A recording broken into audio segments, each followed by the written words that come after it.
कंकाल का रहस्य। चौरा गांव के खेतों में इन दिनों खुदाई का काम चल रहा था। असल में इसी गांव से होकर एक अच्छी सड़क गुजरनी थी, इसलिए यहाँ खुदाई शुरू की गई थी। अचानक एक दिन खुदाई करने वाली मशीन से कुछ टकराता है। बाद में जब खोजबीन की जाती है तो वहां से 2 कंकाल मिलते हैं। पुलिस गांव के लोगों से पूछताछ शुरू करती है। आप लोगों को क्या लगता है ये किसके कंकाल हो सकते हैं? अरे साहब, हमें क्या पता ये किसके कंकाल है, आप ही लोग पता लगाइए। हम लोग तो बहुत ज़्यादा डरे हुए हैं। हाँ, हमारी फॉरेंसिक टीम अभी आ रही है। ये बताओ कि इस गांव के रहने वाला कोई जोड़ा गायब तो नहीं ना? क्योंकि शुरुआती जांच में तो ये बात सामने आ रही है कि एक कंकाल किसी पुरुष का है तो एक किसी महिला का। साहब, हमें तो बहुत डर लग रहा है।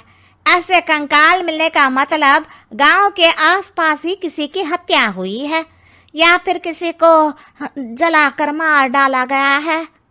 हाँ साहब, हम अपने परिवार को लेकर बहुत ही ज़्यादा परेशान हैं। देखिए, आप लोगों की परेशानी हम समझ सकते हैं, लेकिन आप लोगों को पुलिस का सहयोग करना होगा, क्योंकि आपके सहयोग के बगैर हम ये पता नहीं लगा सकते हैं कि आखिर ये किसके कंकाल है और इनकी हत्या किसने की। ठीक है साहब, गांव के लोग आपका पूरा सहयोग करेंगे। हाँ साहब, पूरा सहयोग करेंगे।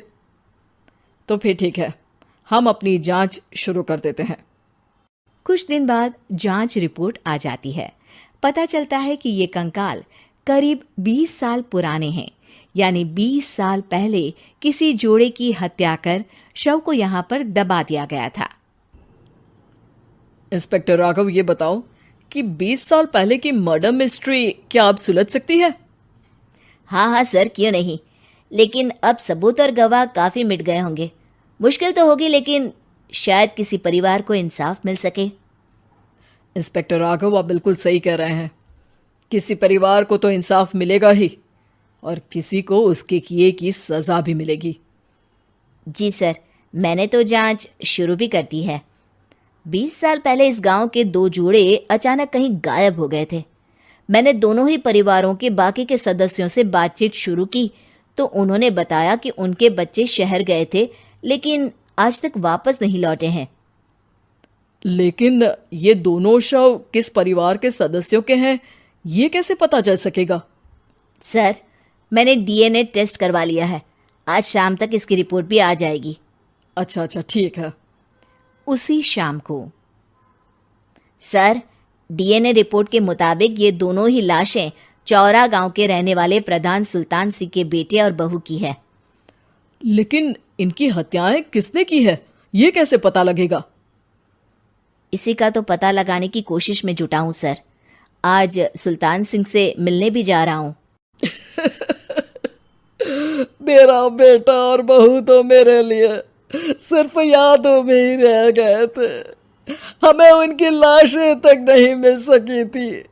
आज 20 साल बाद उनके कंकाल मिले हैं। मैं अब किसके लिए जीऊं?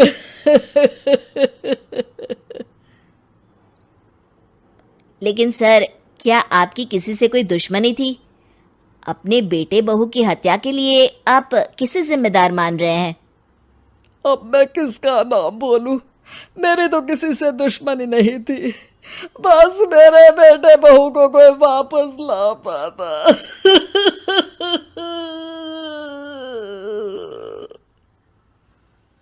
इसके बाद सुल्तान सिंह फूट फूट कर रोना शुरू कर देते हैं।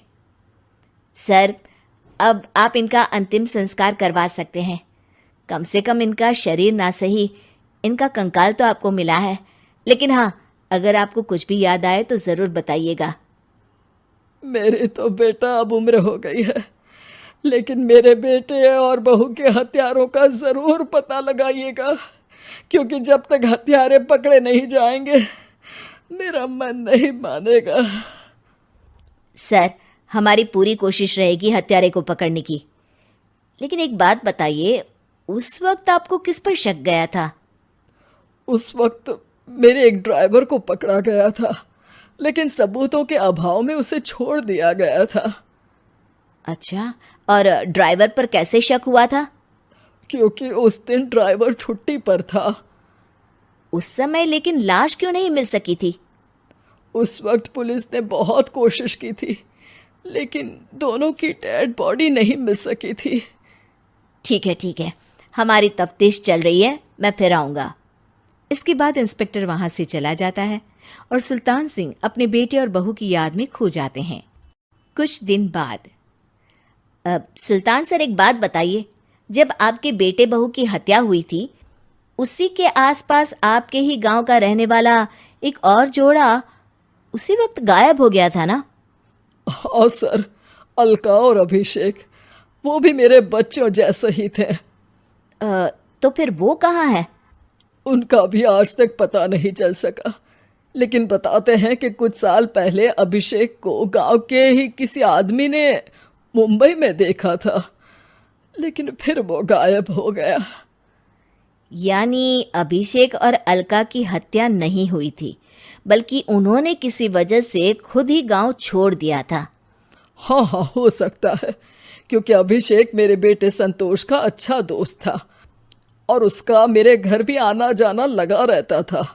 हो सकता है कि उसने मेरे बेटे और बहू के बारे में सुन लिया हो और ये गांव छोड़ दिया हो सकता है। उनके परिवार का कोई अब नहीं रहता क्या इस गांव में? अब तो कोई नहीं रहता। एक चाचा थे, लेकिन उन्होंने भी अपना पुश्तैनी मकान बेच दिया है। वो भी अब कहीं शहर में ही बस गए हैं।